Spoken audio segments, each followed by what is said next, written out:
Olá, este é o podcast No Final de Contas. Eu sou a Sara Antunes e comigo está Miguel Teixeira Coelho, professor universitário, doutorado em Economia e mestre em Economia Internacional.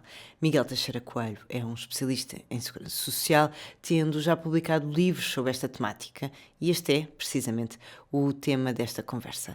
Bem-vindo, Miguel, e obrigada por ter aceitado o nosso convite.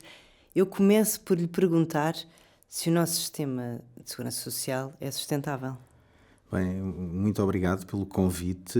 É sempre importante falarmos destes temas que dizem respeito a todos nós, não é? E em particular, eu diria até aos mais jovens, na matéria da sustentabilidade, e é disso que muitas vezes temos falado nos últimos tempos.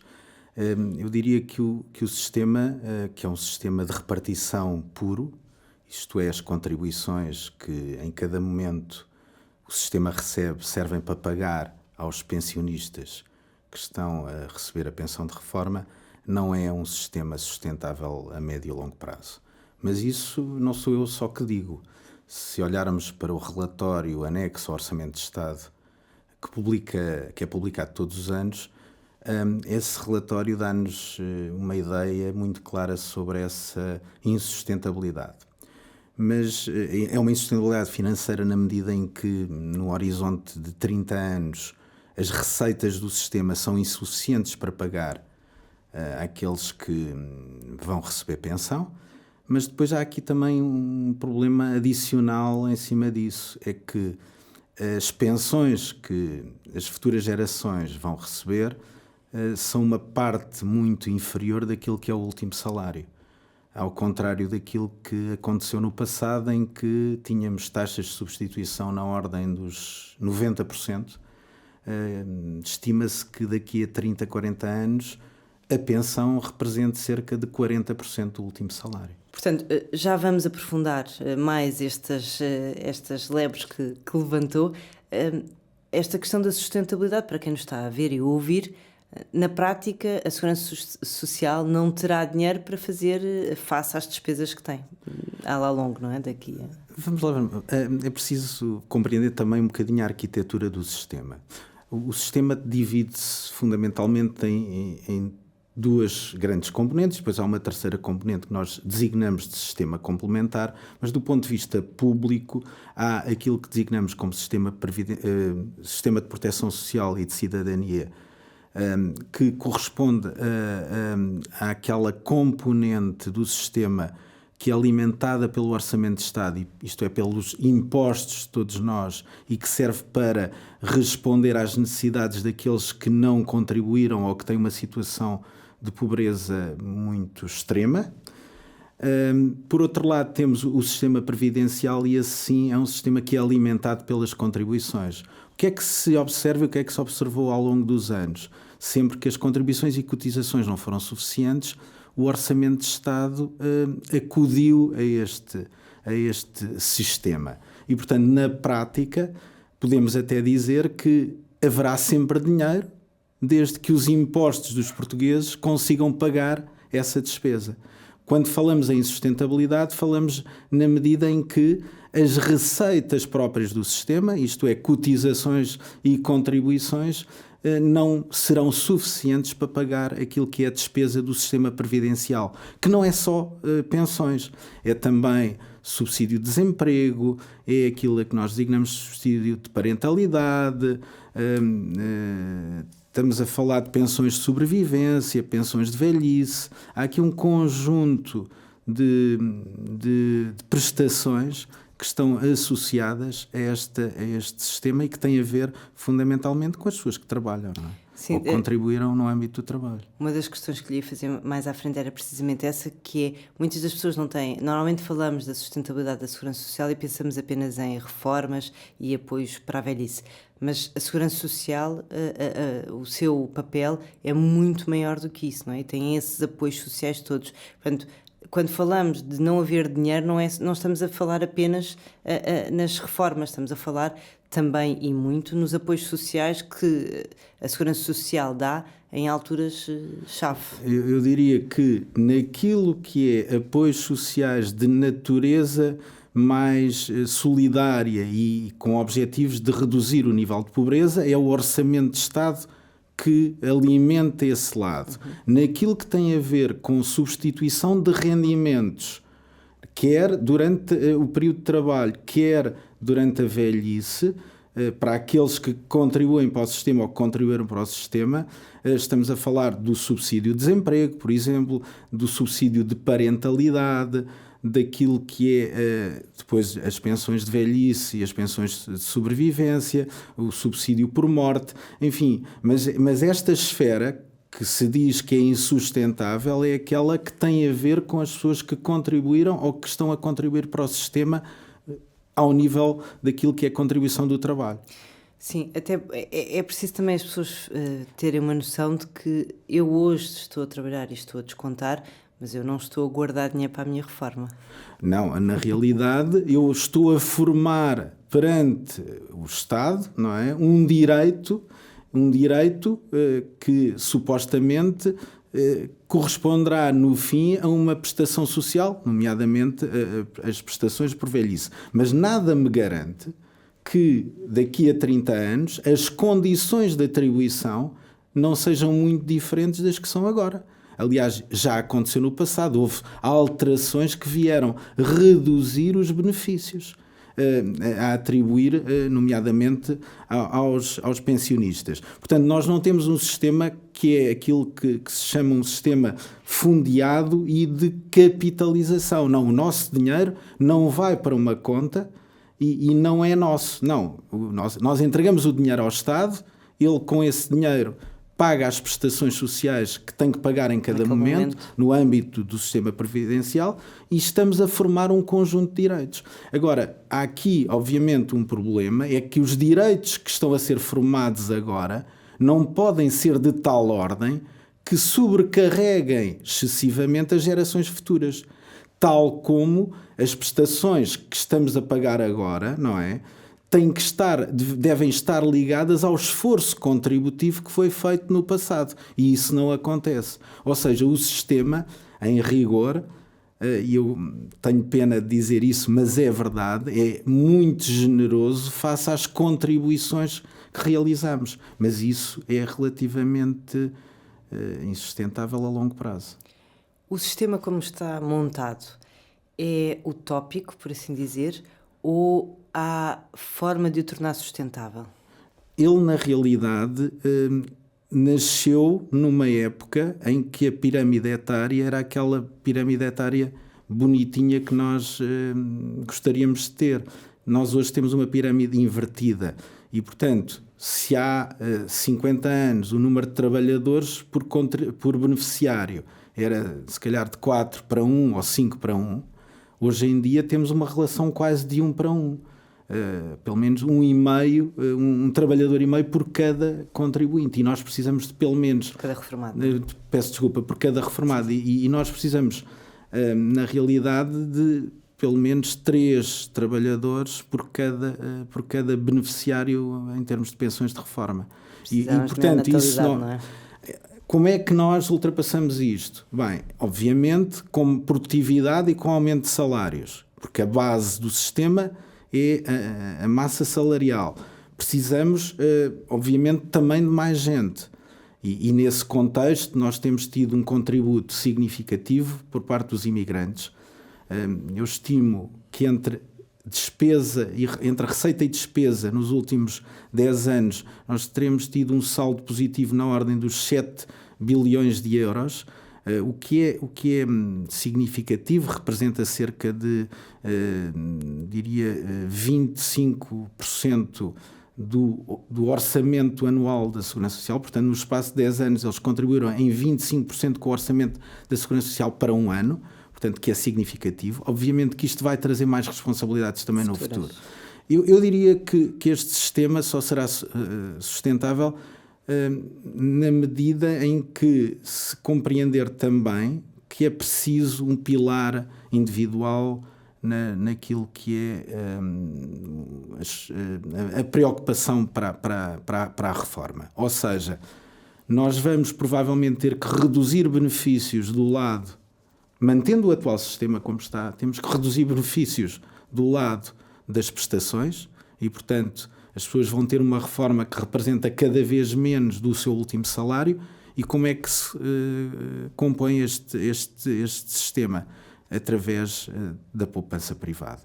Portanto, a poupança individual é um elemento importante. Se não quisermos reformar o sistema, claro. Já vamos a esse ponto, porque tenho aqui algumas perguntas sobre como é que nos devemos preparar para tal. Recuando um pouco e aproveitando o que acabou de dizer, um dos problemas da insustentabilidade da Segurança Social é precisamente o facto da população estar a envelhecer. A imigração tem contribuído de forma positiva para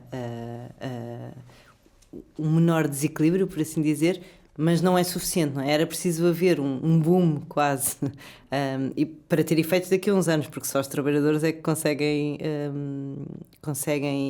contribuir para a Segurança Social, para a tornar sustentável novamente. Este sistema assenta na ideia de uma pirâmide tradicional, né? Aquela que conhecemos há muitos anos atrás, e isto está a mudar. Obviamente que nós temos aqui uma via do aumento de produtividade, que também é uma via importante, mas o problema é que o nosso modelo económico é um modelo que não favorece os aumentos de produtividade. Nós estamos, de certa forma, focalizados numa parte da cadeia de valor que não gera muita produtividade. Não é com mais turismo, não é com mais restauração que aumentamos o nível de produtividade da economia. E, portanto, nós temos aqui um problema em termos de produtividade e de salários, e, consequentemente, de salários. Portanto, a massa salarial com menos pessoas diminui a base de contribuição, com a mesma base ou melhor, os mesmos salários com menos trabalhadores, teremos então uma base salarial para as contribuições menor. Portanto, esta via da imigração é uma via que temporariamente nos vai resolver o problema, mas a longo prazo tenho algumas dúvidas que resolva, a não ser que continuemos com um crescimento da imigração que nos permita, de certa forma, recompor um bocadinho a pirâmide etária. Mas não vai ser fácil. Para que quem esteja a ouvir-nos perceba um pouco melhor qual é o impacto de algumas medidas, este ano foi anunciado um aumento de 6% das pensões, não para todos, mas para a maioria, e um aumento do IAS, que é o indexante que depois serve de base para os apoios sociais todos, desemprego, parentalidade, etc., também subiu 6%. Pensando individualmente, isto são aumentos pequenos, mas qual é o impacto que este tipo de medidas tem na Segurança Social? Naquilo que portanto, os aumentos maiores são fundamentalmente nas pensões mínimas e nas pensões sociais. O IAS tem um efeito mais importante naquilo que é o sistema de proteção social de cidadania, que é alimentado, como eu disse, pelo Orçamento de Estado. Portanto, eu diria que neste momento o efeito e, portanto, esses aumentos resultaram da inflação. A inflação teve um efeito mais positivo sobre o sistema do que negativo. Porque no imediato, não é? Mas estes aumentos são para sempre, não é? E, portanto, mas a massa salarial também aumentou por via da inflação, não é? Das atualizações salariais. E, portanto, estas atualizações não têm um impacto significativo, não é aquilo que estruturalmente vai alterar a dinâmica de longo prazo do sistema. Aquilo que altera fundamentalmente a dinâmica de longo prazo do sistema é estarmos com uma pirâmide invertida e um sistema cujos benefícios não estão devidamente ajustados ao nível de contribuição. E sistemas alternativos? Bem, nós temos, na realidade, dentro do sistema que temos, nós não exploramos, como eu disse, a parte complementar. Isto é, as empresas não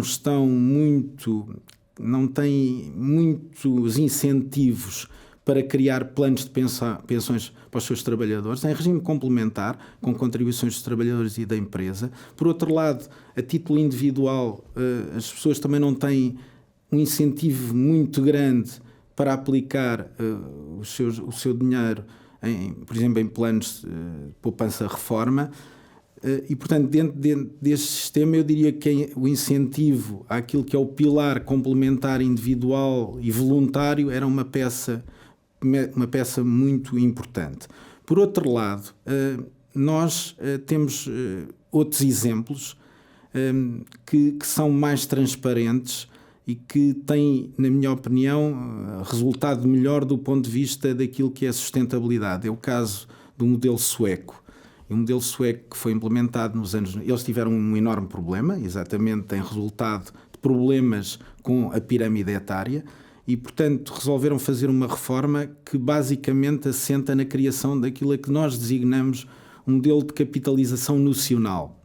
Na realidade, cada indivíduo na Suécia tem uma conta própria, que é uma conta virtual. Obviamente as pessoas não podem retirar o dinheiro, mas esses montantes que eu entrego à Segurança Social são capitalizados de acordo com uma taxa de capitalização que depende do crescimento económico da economia, da inflação, de um conjunto de fatores, e portanto eu ao longo do tempo vou ter uma espécie de conta virtual em que sei o que é com as minhas contribuições, sei quanto valem em cada momento as minhas contribuições e quando chegam à idade da reforma podem transformar aquilo numa pensão de acordo com as condições de mercado e de acordo com aquilo que é a longevidade. Mas pelo menos têm uma noção do que Têm uma noção exata. Em cada momento sabem com o que é que contam. Ou seja, essa é uma vantagem muito importante porque as pessoas depois também podem calibrar o seu esforço contributivo e pode ser um incentivo a trabalhar menos, não é? Para o sistema. E nós aqui vivemos numa espécie de caixa negra em relação a isso. Nós não temos em cada momento a noção daquilo que é o valor dos nossos descontos. Sabemos quanto é que descontamos, mas não sabemos qual o valor acumulado dos nossos descontos e quanto é que vamos receber quando chegarmos à idade da reforma. Portanto, as questões de transparência são muito importantes, porque as pessoas compreendem quando as coisas são explicadas. Mas há uma vantagem, porque a política vive muito desta nuvem em cima de coisas importantes sobre a vida de nós, não é? Há uma nuvem escura que, quando explicada, quando nós afastamos essa nuvem e explicamos as coisas, as pessoas percebem e compreendem. Às vezes falamos em reforma, mas não explicamos porque é que a reforma do sistema é urgente, não é? E as pessoas acham que é só uma mania de um conjunto de pessoas que não quer que os outros sejam felizes. Não é o caso. O Miguel já abordou aqui esta questão. Há vários estudos, vários cálculos que apontam para que daqui a 20 anos, 25, 30, uma pessoa que passa a reforma, de um dia para o outro, portanto, entre trabalhar e estar na reforma, vai perder de rendimento mensal metade do seu rendimento, porque enquanto trabalhador ativo ganha, vou dar um número só para as pessoas ouvirem, 1.000 euros, no mês a seguir, se receber uma reforma, passa a ganhar 500 euros e isto tem a ver com a forma de cálculo das pensões, etc. Como é que as pessoas ganham a consciência? Como o Miguel agora estava a dizer que no caso da Suécia as pessoas têm a noção exata de quanto é que vão receber, hoje em dia ninguém tem, não é? Como é que nós conseguimos que as pessoas ganhem esta consciência e percebam que de facto têm que atuar por si? Eu acho que o tema aqui tem a ver com literacia financeira em geral, não é?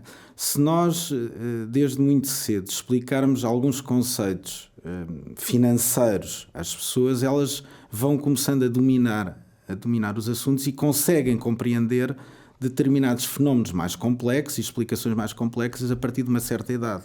O problema é que nós não conseguimos explicar às pessoas e as pessoas também não têm interesse em ouvir as explicações. Porquê? Porque não têm uma base de conceitos financeiros que são essenciais. O sistema de segurança social nasce numa base financeira e atuarial muito forte. Quer dizer, historicamente, as origens assentam nestes princípios. Nós, à medida que fomos criando aquilo a que se designa um estado de bem-estar, é que fomos deixando os pressupostos financeiros e atuariais para trás para dar às pessoas aquilo que elas necessitavam. E isso acontecia porquê? Porque o sistema era muito rico, tinha muita gente a trabalhar e pouca gente a receber. À medida que isto se inverteu, nós temos que começar a fazer contas.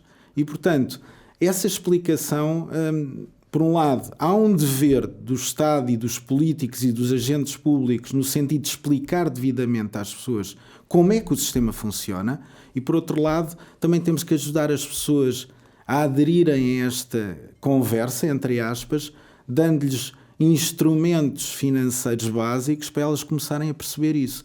E não, é importante não transformar isto numa guerra entre esquerda e direita. Quer dizer, o juro composto ou o juro simples não tem uma cor política. Não são de esquerda, não são de direita. São conceitos e princípios de cálculo que são transversais. E portanto, todos, a literacia financeira serve a todos. Não é uma luta entre esquerda e direita. E, portanto, eu dou o exemplo. Aliás, aqui há uns tempos, numa conferência, dei um exemplo que levantou algumas questões. As pessoas ficaram muito ofendidas com aquilo que eu disse. Eu disse, se as pessoas pudessem poupar 25 euros por mês durante 40 anos, ao fim de 40 anos, teriam um determinado montante, que a valores de hoje corresponderia a 10 mil euros. Ou seja, quase a 2 anos de pensões médias da Segurança Social. O que é que eu quis dizer com aquilo? Que se pouparmos um pequeno montante, 25 euros por mês, daqui a 40 anos teremos o equivalente a ter 500 euros por mês durante 2 anos hoje. E isso pode ser uma ajuda. E as pessoas ficaram ofendidas, como se primeiro porque diziam que ninguém podia poupar, ou quase ninguém podia poupar 25 euros por mês, e por outro lado, que o Estado tinha uma obrigação e não era o indivíduo que tinha a obrigação de satisfazer as suas necessidades durante o período de reforma. Esta ideia de que o Estado tem que lá estar. O Estado somos todos nós. O Estado não tem dinheiro. O dinheiro são dos contribuintes. E é essa ideia, não é, que temos que passar para as pessoas. Diria que se calhar o impacto, para ter impacto é mesmo preciso começar a incutir estas bases, estes conhecimentos cedo. É essencial. Aliás, há pouco discutíamos esse tema, não é? A Comissão Europeia recentemente... Com microfones fechados, sim, foi antes. Exato, antes de entrarmos no ar, a ideia de que a Comissão Europeia já está atenta a essa matéria e vamos ter que fazer alguma coisa rapidamente para pôr os jovens a conhecer um bocadinho sobre estas matérias. Até porque, na verdade, é muito difícil convencer um jovem de 25 anos que entra no mercado de trabalho, vamos imaginar, que a sua preocupação neste momento seja a reforma. Não, a minha conclusão, e eu tenho a oportunidade de lidar todos os anos com os jovens de 19, 20, 21 anos, a ideia que eles têm e que me transmitem é de que nós, dizem eles, não vamos ter reforma. Isso é uma péssima... Já é essa consciência. Não tem, vamos lá ver uma coisa, não tem uma noção, mas é uma consciência, não é de valores, não tem ideia de valores, mas é ao fim e ao cabo de uma descrença total no sistema. E isso é péssimo. Portanto, mas não pode ser a base para os convencer de que eles próprios vão poder fazer alguma coisa por si? Eu tenho esperança que isso aconteça, mas também vejo-os numa situação de olharem um bocadinho para as coisas numa perspectiva mais de curto prazo. Ou seja, eu acho que há aqui uma geração que olha mais... porque há esta descrença no longo prazo, olham mais para o curto prazo, e esse olhar para o curto prazo pode não os orientar para a ideia de poupança de longo prazo. O Miguel já deixou bem claro que é preciso fazermos qualquer coisa para garantirmos que temos uma reforma tranquila, não é? Nós gostamos aqui no Doutor Finanças, gostamos de chamar de segunda vida ativa e gostamos de olhar para isto como uma segunda vida ativa e, portanto, para podermos beneficiar de tudo o que ela nos pode trazer. A que idade é que devemos começar a preparar a reforma?